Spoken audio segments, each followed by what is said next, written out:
on les a fondés. Bon, quand on a écrit, on a fondé les cahiers antispécistes, donc qui est une revue. J'ai noté le site web dans la bibliographie, dans le papier que je vous ai donné. Pratiquement tous les articles qu'on a publiés depuis 20 ans sont en ligne. C'est une revue où on a essayé d'introduire des textes philosophiques en les traduisant depuis l'anglais pour une grande partie, mais aussi en publiant des textes de notre propre cru. Une des choses un peu centrales des cahiers antispécistes, c'est d'élaborer un point de vue, disons, rationaliste et aussi non religieux et non naturaliste. Donc, alors, non naturaliste, c'est un petit peu une des choses qu'on a rencontrées immédiatement quand on a publié la brochure, avant les cahiers antispécistes, donc la brochure « Nous ne mangeons pas de viande pour ne pas tuer des animaux », plein de gens qui nous ont écrit en disant « Ah oui, je suis d'accord avec vous, moi je suis végétarien, je pense que c'est absolument pas naturel de manger de la viande, c'est mauvais pour la santé, les humains ont un intestin long, etc. etc. » Et puis ça détruit l'environnement et tout ça, qui sont tous des arguments, enfin certains arguments sont factuellement justifiés, c'est-à-dire que c'est vrai que la production de viande, c'est quelque chose qui a un impact environnemental extrêmement fort. Mais pour nous, c'était clairement une manière de refuser de voir le problème. C'est une comparaison qui choque peut-être, mais pour moi, c'est un petit peu comme si, étant au Rwanda à l'époque du génocide, étant des Hutus, nous avions dit, nous refusons de participer au massacre des Tutsis parce que nous refusons de tuer les Tutsis. Parce que nous estimons que ce n'est pas justifié de tuer les Tutsis. Et qu'on nous avait répondu, que d'autres Hutus nous avaient répondu, je suis d'accord avec vous, moi aussi je refuse de tuer les Tutsis. En effet, le sang, quand on tue les Tutsis, le sang qui coule, il pollue les lacs. Non mais voilà, il tâche nos vêtements. Pour moi, dire quand on tue une vache, ça a des impacts environnementaux, ça me fait le même effet d'une certaine façon, quoi. Je veux dire, c'est vrai que ça a des impacts environnementaux, c'est peut-être vrai que les grands lacs du Rwanda ont été pollués par le sang des Tutsis, mais c'est pas ma raison pour être contre le massacre des Tutsis, quoi.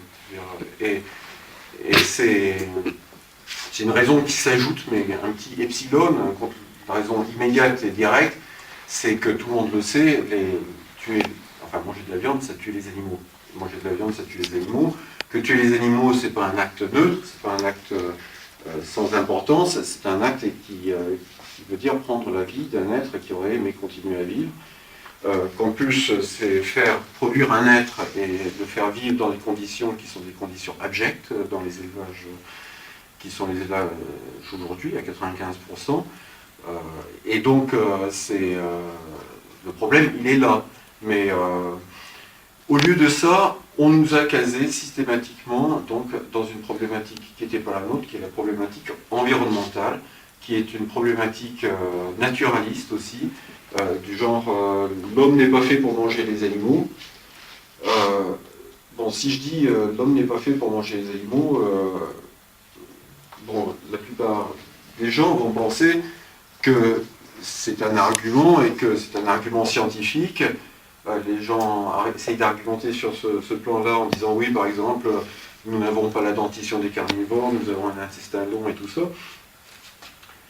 Puis d'autres qui vont être contre ça vont dire mais si, l'homme est fait pour manger les animaux. J'ai vu une anthropologue qui a écrit un bouquin il y a 2 ans, il s'appelle Patou Matisse ou quelque chose comme ça, pour essayer de démontrer que l'homme est un carnivore.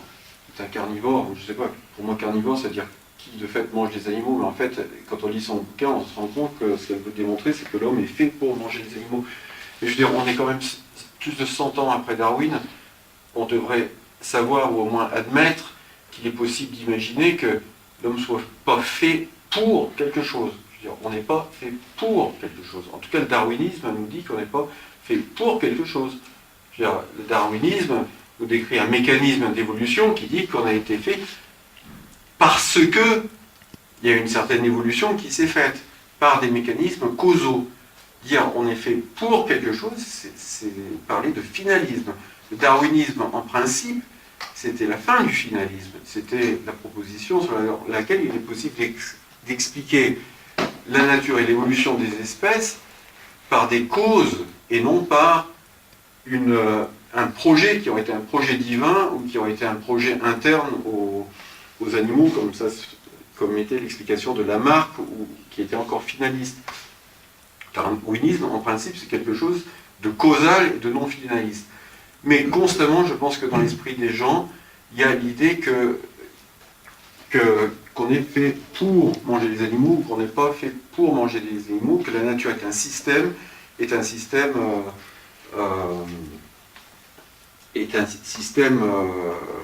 téléologique, c'est-à-dire un système avec une finalité. Bon. Donc, nous, on n'était pas du tout sur cette longueur d'onde-là. Nous, on était sur la longueur d'onde que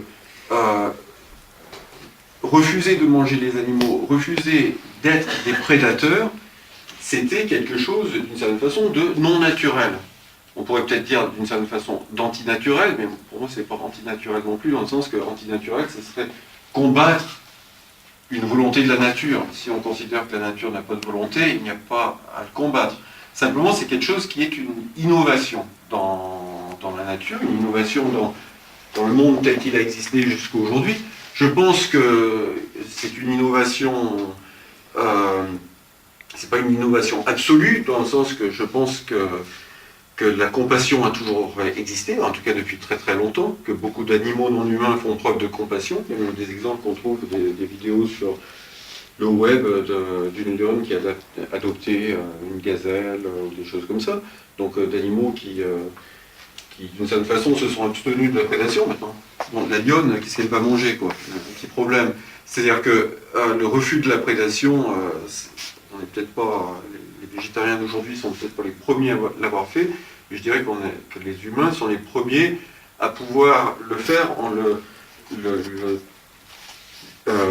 théorisant un petit peu, en essayant de le voir d'une manière plus globale, en dépassant leur propre personne, et en le faisant, en ayant les moyens réellement de le faire, et d'aller plus loin que le simple refus individuel et épisodique. Donc c'est une innovation en ce sens-là.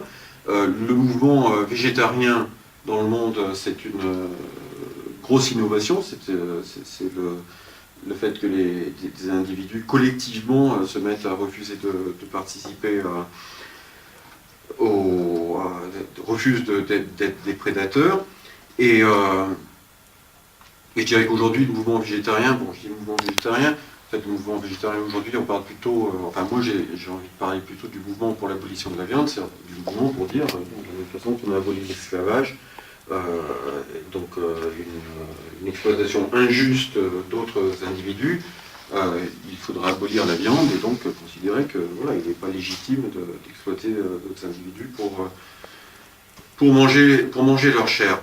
Donc ce mouvement, pour moi, c'est quelque chose d'innovant. Mais donc une grosse déception qu'on a eue en militant sur ce sujet, c'est que on s'est rendu compte que l'énorme masse du mouvement animaliste mondial, qui est surtout développé dans les pays anglo-saxons, mais aujourd'hui qui commence à être très présent en France, n'est pas sur la longueur d'onde, disons, d'une vision progressiste des choses, mais sur la longueur d'onde plutôt d'une vision écologiste des choses, qui est que voilà, que manger de la viande, c'est pas naturel, que manger de la viande, que le régime végétarien serait plus naturel, serait plus sain. L'argument santé revient beaucoup.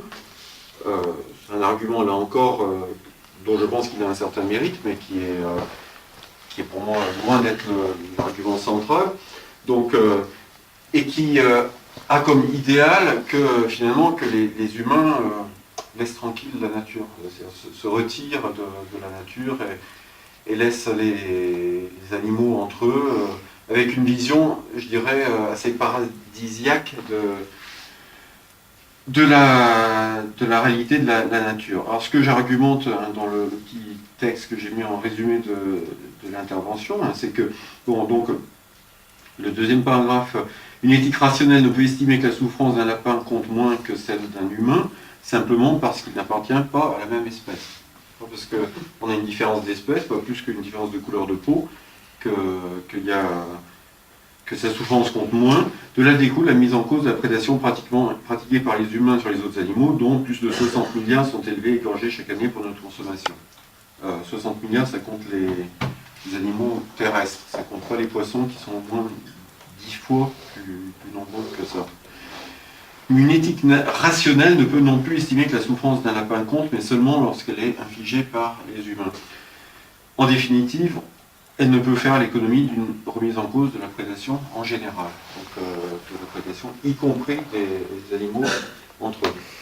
Alors c'est là que j'arrive à...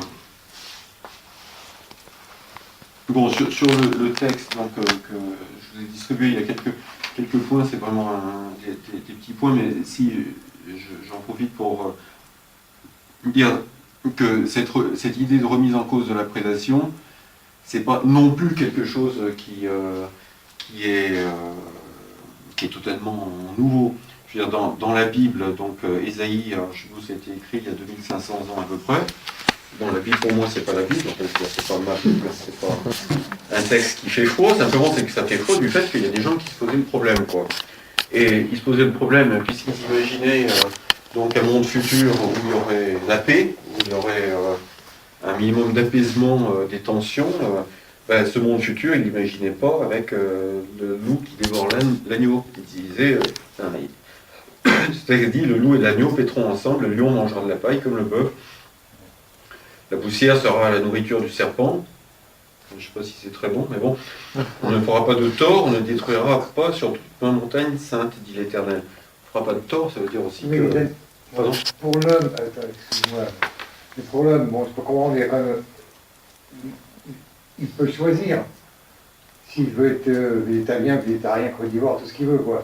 Oui. Il peut manger de la viande, ne pas manger de la viande, mais un animal, des prédateurs, justement, tu dis que pour des prédateurs, ça ne devrait pas exister, par exemple, le lion qui mange de la biche.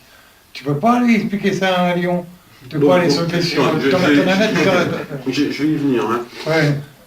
Je vais y venir